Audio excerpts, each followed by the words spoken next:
G Funky Boxing. If you're new to the channel, subscribe, hit the like button, hit the notification bell. What's up, guys? Wow, what a weekend we had, man. I mean, fights are on Wednesday, Thursday, Friday, Saturday. Woo! We had a weekend.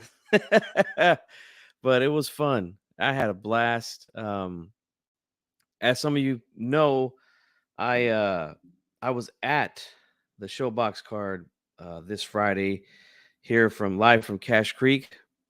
Man, I had a great time. Had a great time there.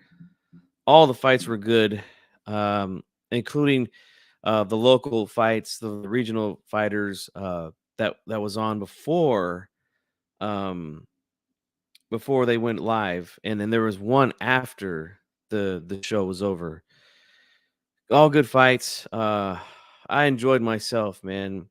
I I know that there's quite a few people that disagreed with my post fight videos, and again, I was doing them live. Well, not live.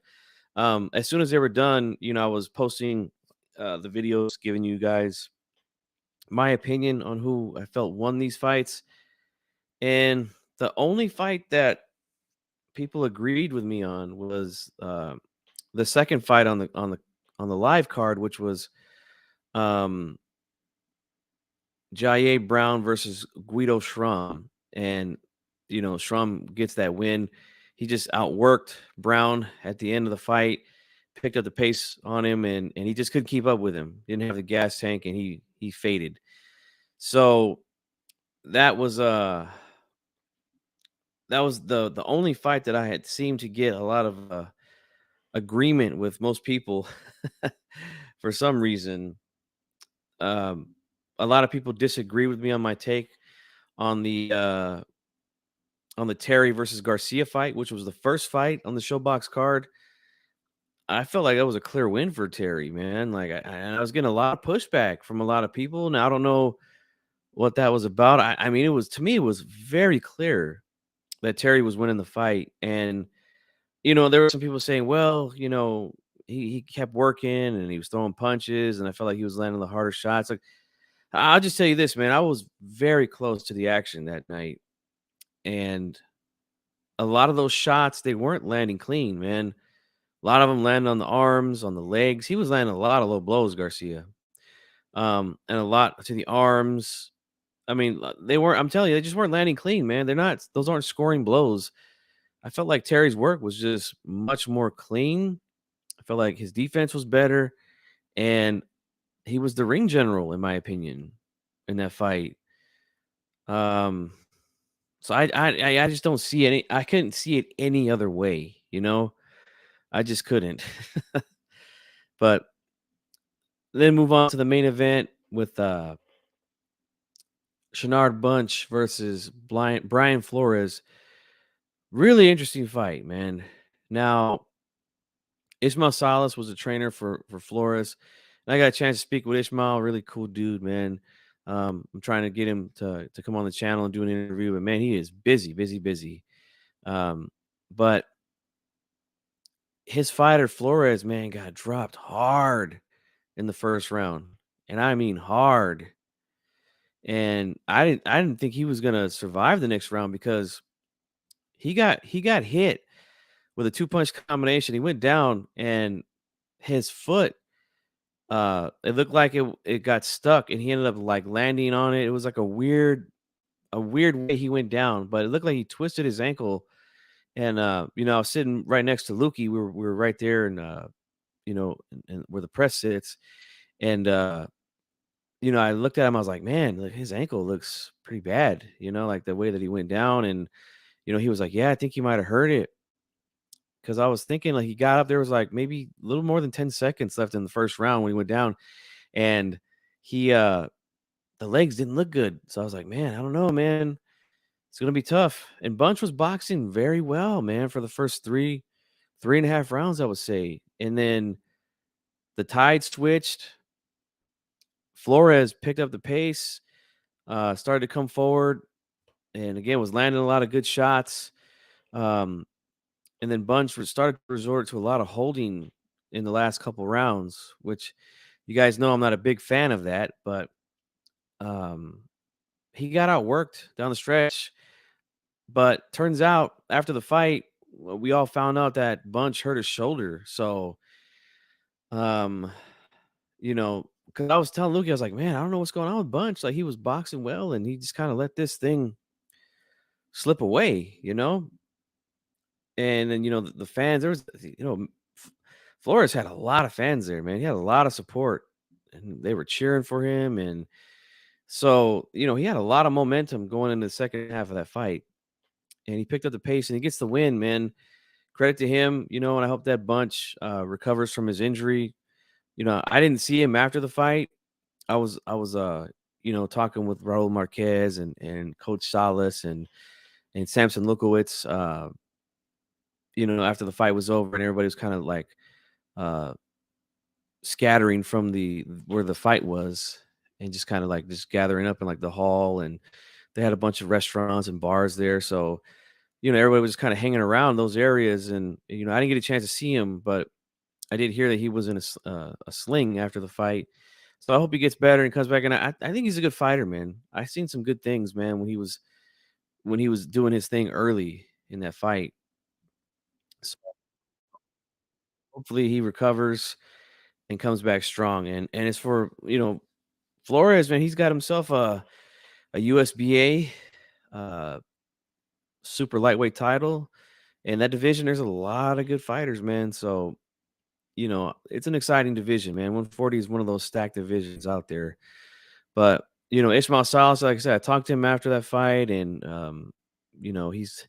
he was with his guy at Cash Creek Friday. Saturday, he goes down to LA in the morning because his fighter, Brian Mendoza, is fighting on the main event on the Showtime card Saturday.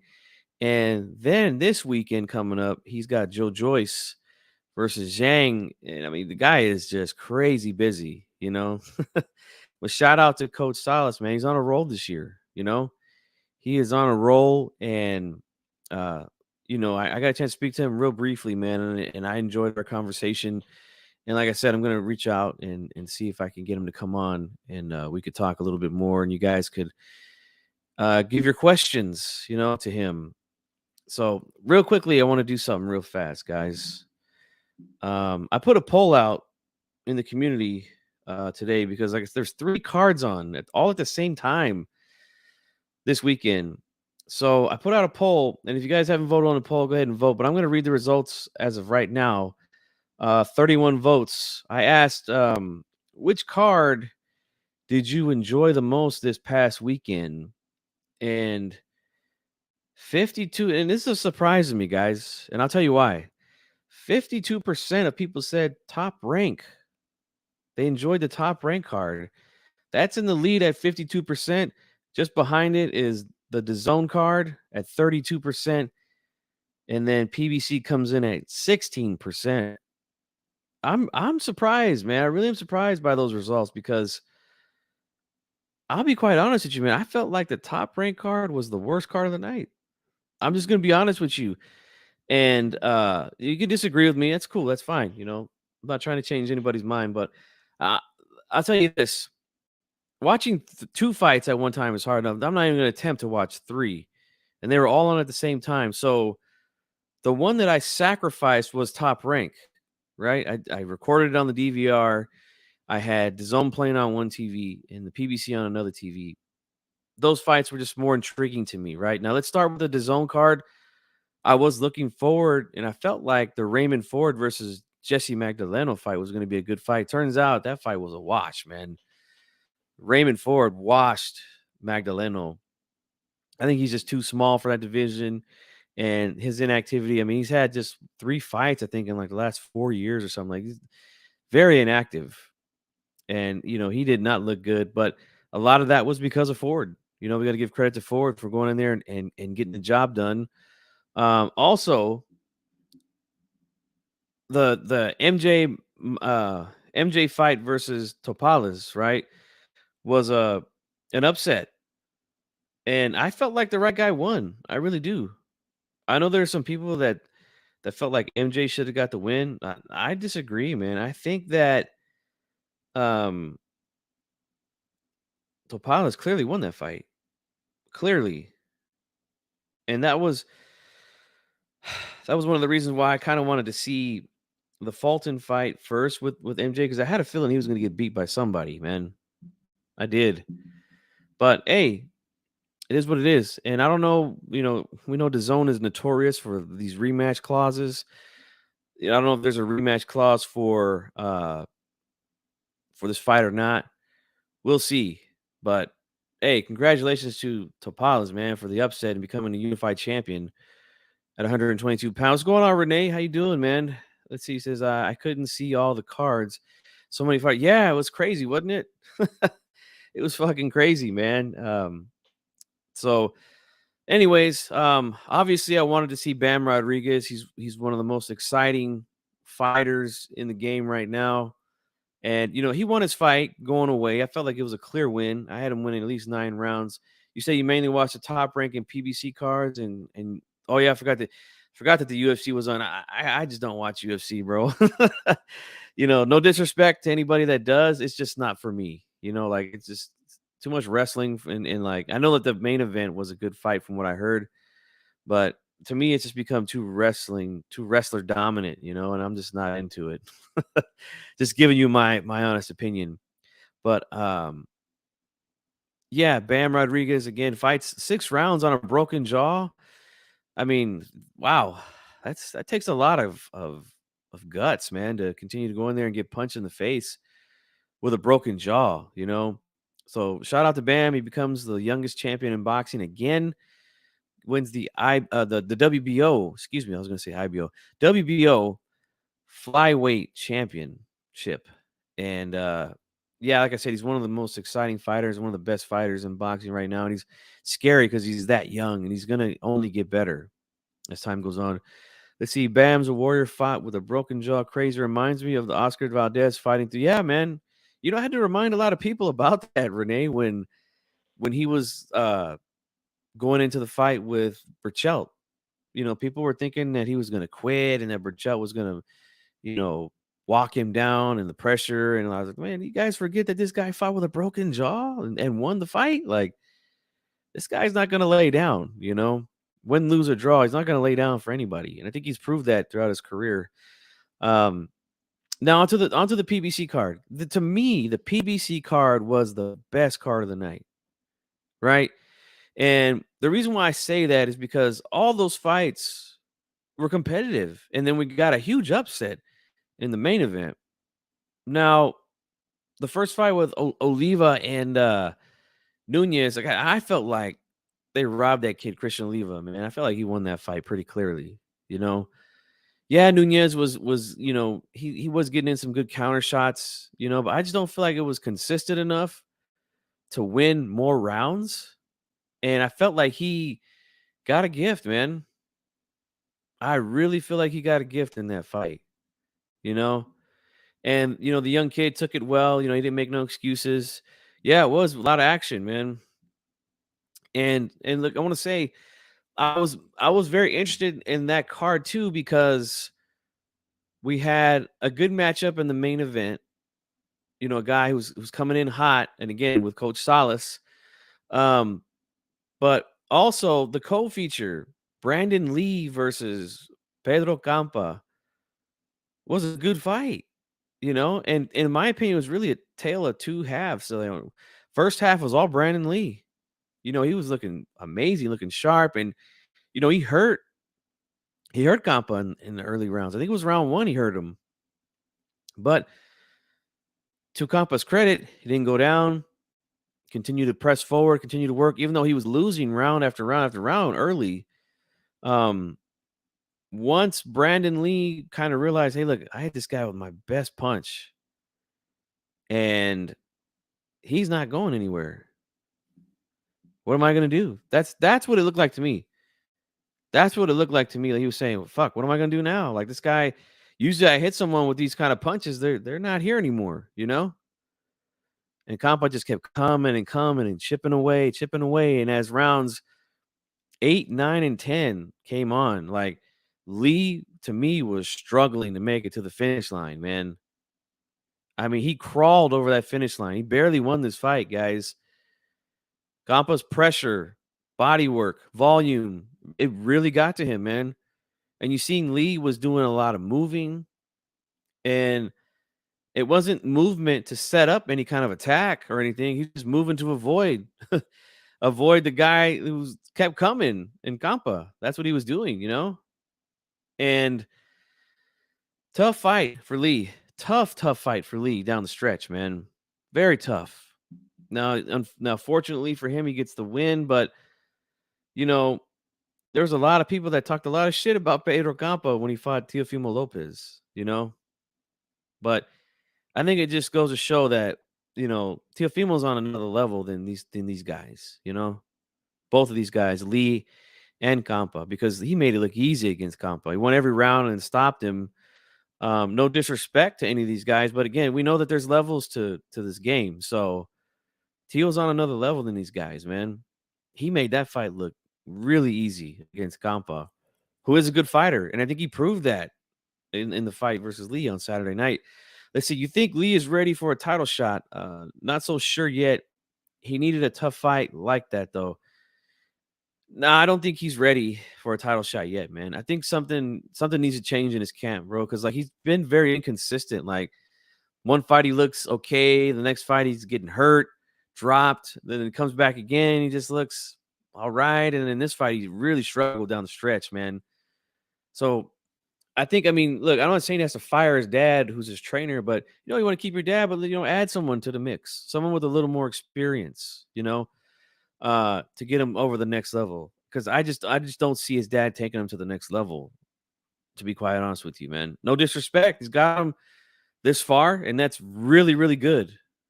But if you want to get him to that championship level, man, he's gonna have to have somebody else teach him some new tactics. Because what he's doing right now is not working. As they stepped him up and they've taken baby steps with him. It's been a little shaky. I see Fax Teal's on another level, styled on him. Yeah, yeah, man, he did, and he said, "Yeah, that's it. Lee needs more." Yeah, it has not been a good growth for him, man, so far.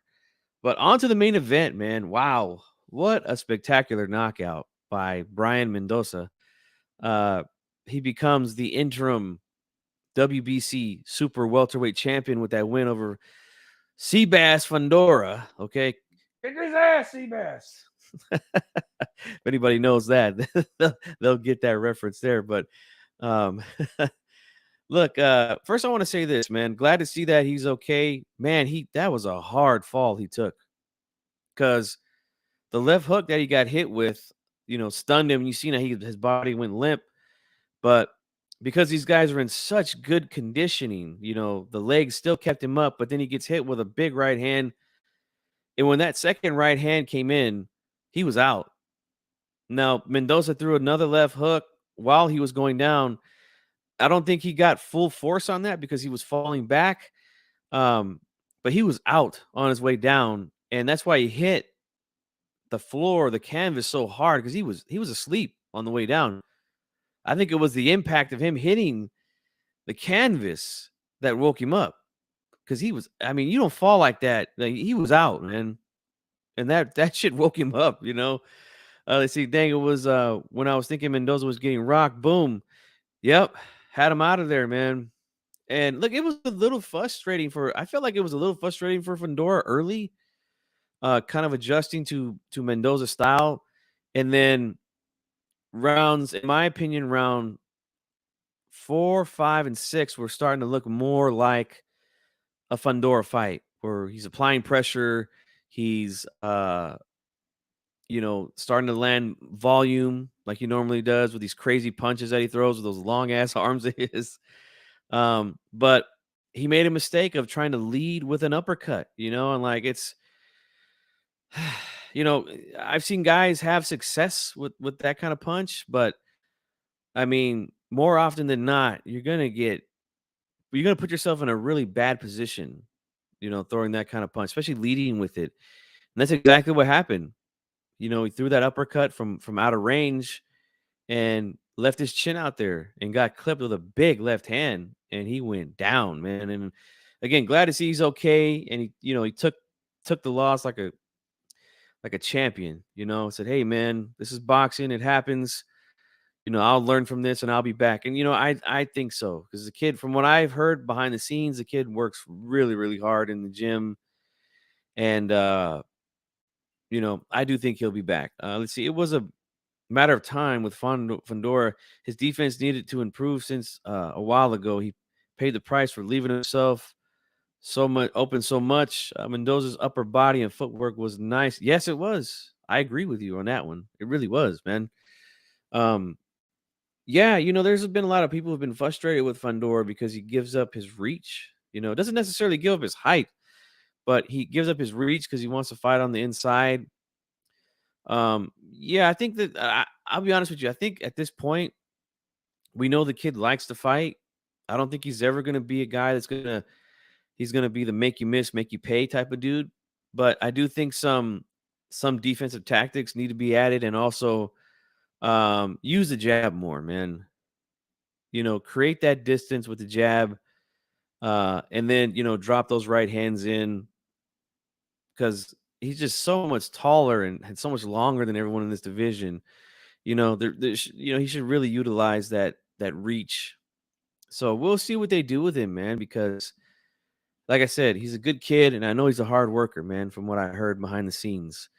So, but hey, look, I want to give some credit to Mendoza, man. He's been written off, but he's 2 big knockout wins back to back. And right now, that is the leading candidate for knockout of the year so far. No doubt about it, in my opinion.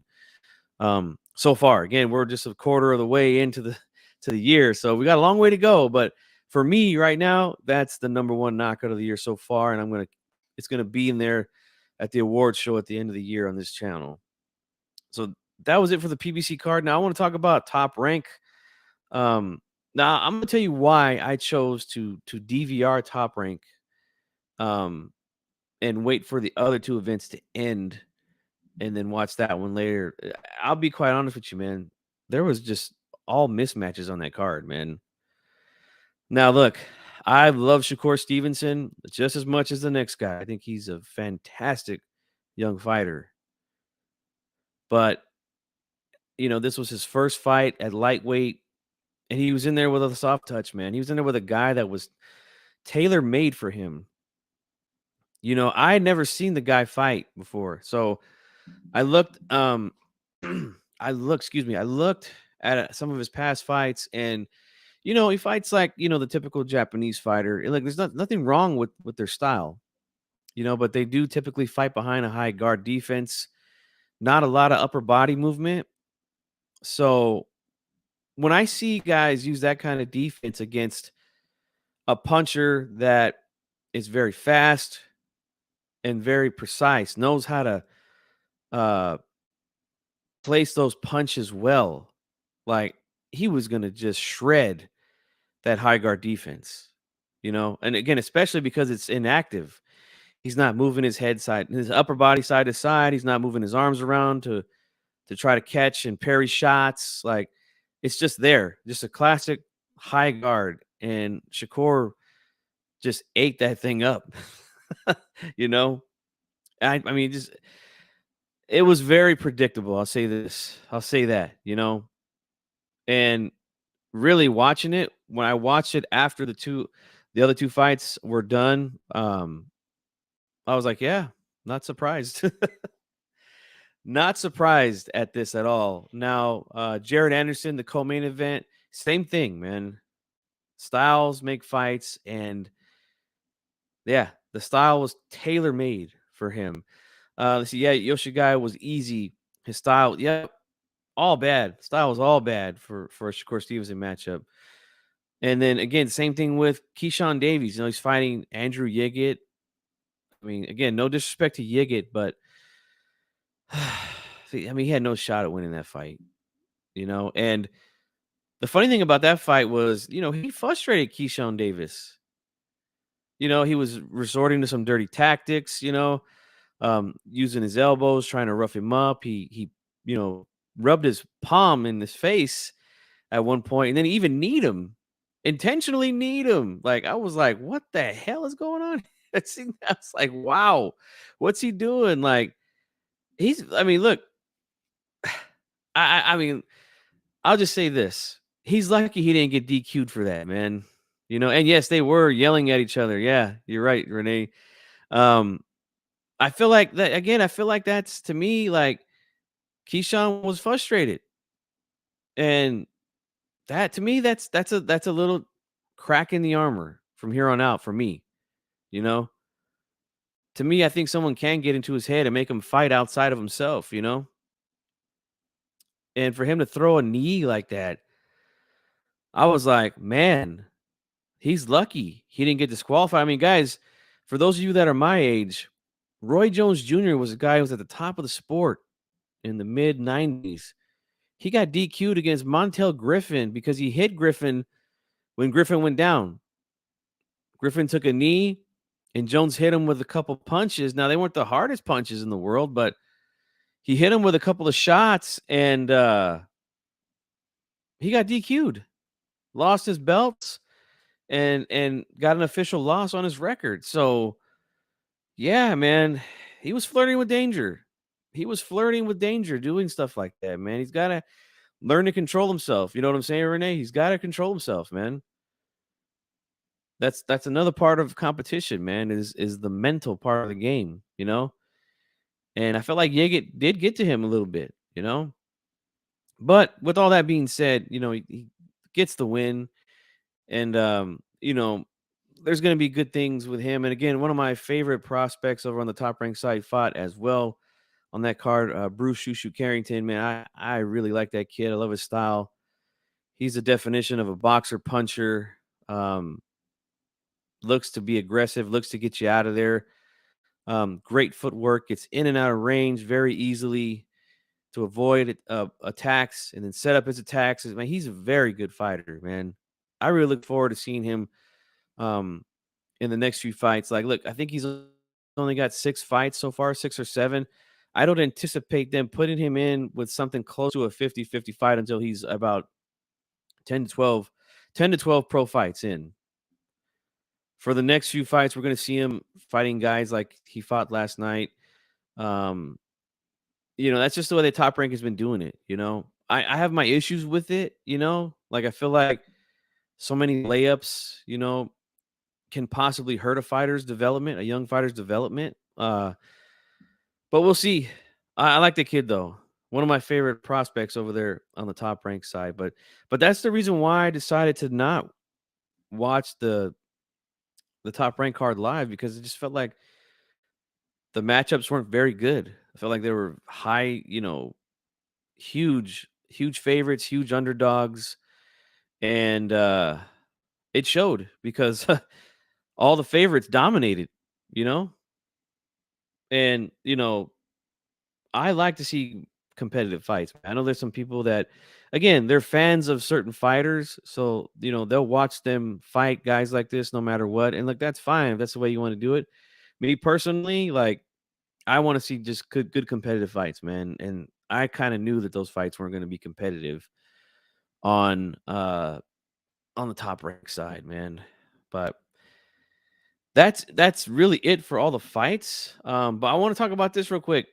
I know there's not a lot of people here right now, it's late. Guys, this is the only time I can go live, man, at night once my kids go to sleep, and I know that there's not gonna be a lot of people here um, to watch these shows this late, and it's already Tuesday morning in parts of the country. So, but I wanted to talk about my interview, man, that I got with Samson Sampson Lewkowicz. I was at the Showbox card on on Friday night, and he had 2 fighters on that card. He co-promoted the event with Paco Presents. Shout out to Paco Damien. I met him there as well after the fight was over. Really nice guy, and Samson is a nice guy too. If you guys haven't seen my interviews with Raul Marquez, make sure you check him out, guys. You know, really good interviews. I asked him about the Benavidez and Plant fight, his thoughts on that. Asked him about a potential fight with Canelo and Benavidez, and then of course I asked him about Tank, what his thoughts were on Tank versus Ryan and the stipulations, and then Asked him about his kid, Giovanni, his son Giovanni Marquez, who's a fighter now. So check those interviews out, guys. Good interviews. Raul Marquez, really nice guy. Um, and I'm gonna reach out and see if I can get him to come on again in the future, and with his son as well, so we can talk about his son's career. But I want to talk to Raul a little bit more about his career as well. Now, when you're at these events and you talk to guys like that, they're setting up and they're setting things up for the show. So I don't want to take up too much of his time. But I do want to ask him about some of his past fights and his Olympic days and the amateurs and stuff like that. Yeah, man, I already talked about the Fandora fight. Just go back and check it later, man. When we're done here, I'm gonna show my interview with Sampson here in a second. Again, he co-promoted. He had 2 fighters on the ShowBox card that night. Then he flew down to LA because he had fighters on the Showtime card on Saturday. But we got a chance to interview him, myself and Lukey Boxing at ITR Boxing. You guys subscribe to ITR Boxing here on YouTube. Good stuff over there. They do a lot of good interviews with fighters, and I mean it's just a really good channel, guys. I highly recommend it. But we got a chance to speak with Sampson, and I just flat out asked him, the questions that I feel like we all want to know. I feel like, like I said, when I interviewed Raul Marquez, he was like, "Hey, the fight we all want to see is Canelo and Benavidez," and I agree with him. There's no other fight that should be made next, man, than that fight. There's a demand for it now. I should say there's more of a demand for it now because of his win over Caleb Plant. And let's just listen to the interview, guys. Let's check it out. So here we go. Well, let me make sure it's turned up so you guys can hear. All right, let's do it. All right, G Funky Boxing here with Sampson Lewkowicz. Hey, how's it going, man? Very good. Wonderful night. Real fights. Absolutely. Thank you for being a part of the show and bringing it here to our area. It was great. I'm very happy. I hope so. We come soon. Yes, sir. And also want to say congratulations to David Benavidez. Big win over Caleb Plant a few weekends ago. How's he doing? Have you spoken to him since then? He went in vacation. Uh-huh. So it's not available, but it's supposed to be 3 weeks. And he came already yesterday to train. On Monday, start to train again. Okay. So the question everybody wants to know, there's 2 fights left on David's contract, or apparently his contract now. Is that true that he has 2 more fights left on his PBC contract, David Benavidez? No? Okay, so what? Fake news. He has a new contract with me. Okay. And that contract is for several years. And we have an agreement. Okay. So whoever says that we have 2 more fights is fake news. Fake news. Okay. How about everybody wants to see the Canelo fight next with David Benavidez? It makes the most sense to me. It'll be the best fight at 168. What needs to happen for that fight to happen this year, Sampson? I believe that, I would say again, Eddie Reynoso is a big man. He used to call me teacher. So I believe that he's still my friend, but I believe that the people wanted for the legacy of Canelo. Yes. He's supposed to fight for the legacy. I agree. And he will get paid well because he will make more money with Benavidez than anybody else. Yes, sir. So, does that mean you'd be willing to fight on the zone if that's what Canelo wanted? No. I believe that his contract expired on the next fight. Uh-huh. On May. Okay. So, would you be willing to go down to Guadalajara, Cinco de Mayo weekend, and see Canelo fight and talk some business with him? You see, Canelo is a businessman. Yes, sir. He will not lose twice money. Yes. Only once. So who's next? Who would you realistically like to pursue for David next? Well, we believe next should be Canelo if you want to keep his style. We're the mandatory. We are the mandatory. Benavidez is the mandatory. Yes, sir. He's been the mandatory ever since the Lemieux fight. That's correct. Yes, and Mauricio Suleiman of the WBC said the winner of the Plant fight should be his mandatory and it should happen next? Well, so we wait for Mauricio what to say. Let's wait because maybe one punch can change everything. I don't believe so, Yeah. but it will knock him out soon. And then it's up to Canelo. I cannot force him as well as Mauricio cannot force him to fight. Yeah. So he's supposed to do right for the people of boxing and for good of boxing. Absolutely. Absolutely. So the rumors of the next two fights for David were supposed to be Morrell and Charlo. It's fake news. No, it's not. It's not? No. So those are the guys that are. That is the real news. There you have it, guys. Shout out to Sampson, man. He's a nice guy, man. I even ran into him out in the lounge area after the fights were over, and took a picture with him. Really nice guy, man.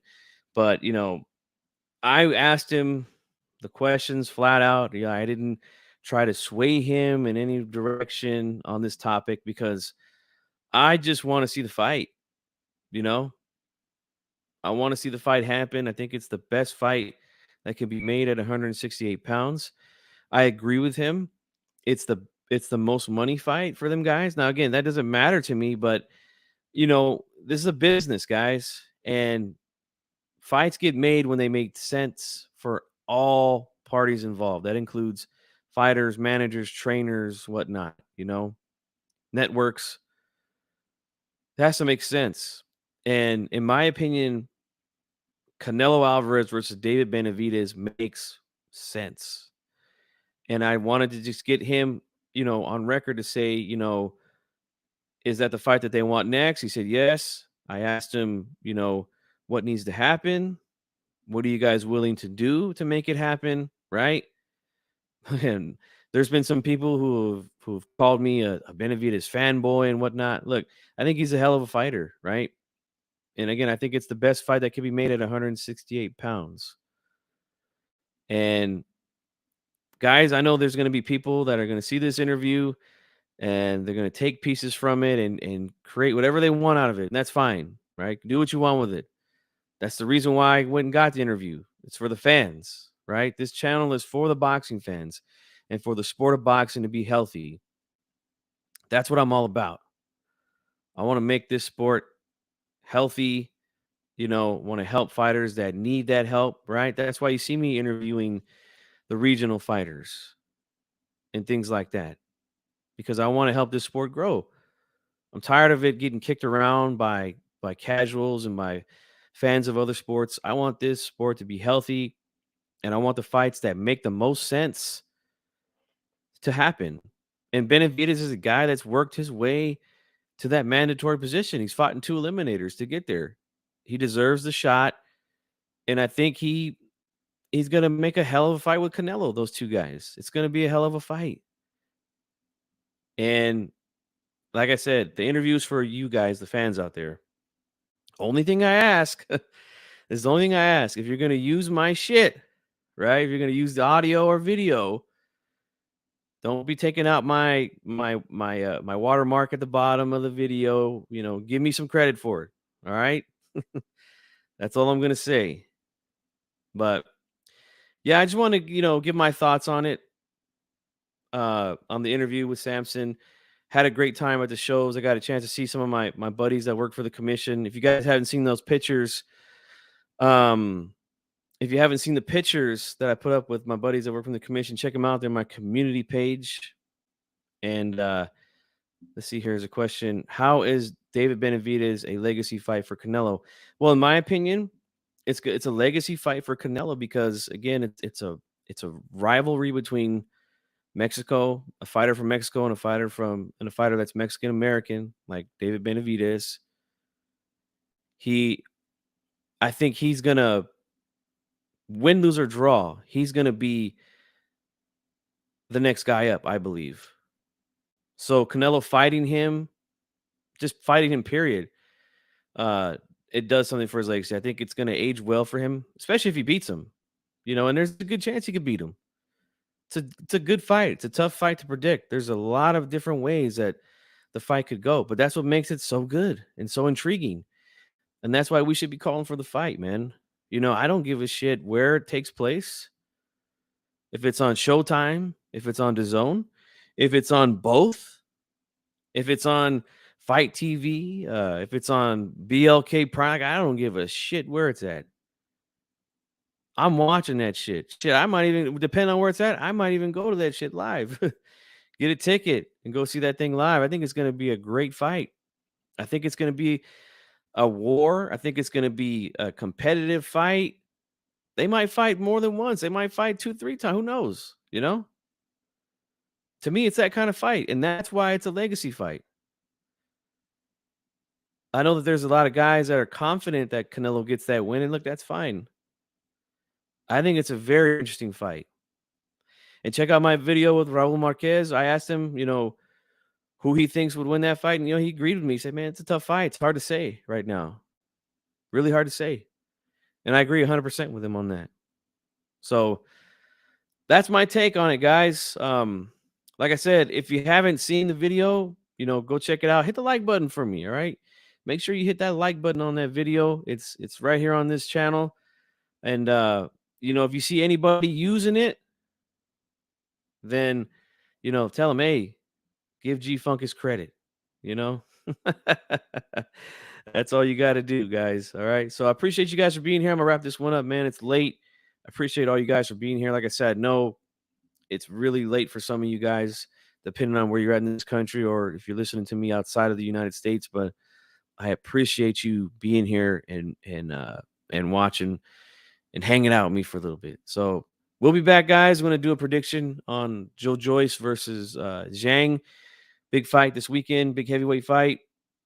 And make sure you look out for that one. Again, if you're new to the channel, subscribe, hit the like button, hit the notification bell. This way you don't miss any videos that I drop or anytime that I go live. This is G Funky Box, and I'm out.